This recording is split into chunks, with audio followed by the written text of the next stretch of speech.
All right, couple of things that I'll share with you guys for those of you who have asked about setting up, tips and tricks. First of all, this is how I do it, not necessarily saying it's the right way, but a couple things I'll leave for you.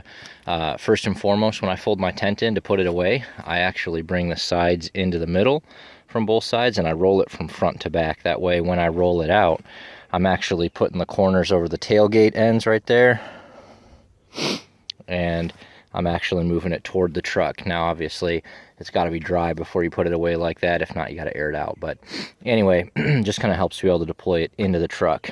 Another couple things I'll share with you guys. I always try and make sure that my straps are out and not tucked under the tent before I go in and start getting crazy.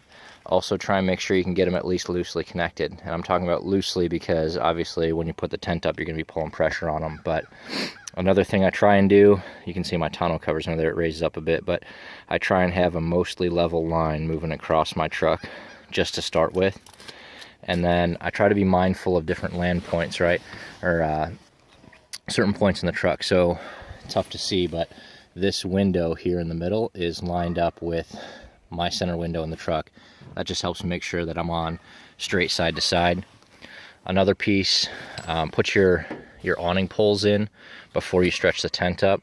They're a bear if you don't do it that way. And then the awning poles, just to identify them, are the ones with the small points on them. Shorter pole goes closest to the cab, and the longer pole goes out for the back. So those are some quick ones.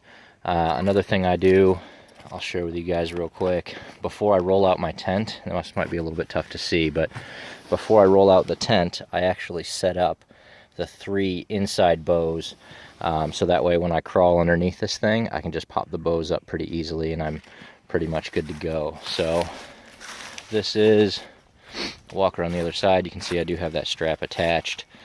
This one's loosely attached as well. So I'm gonna hop in, work the magic, and in another 3-4 minutes, this thing will be set up and ready to rock and roll.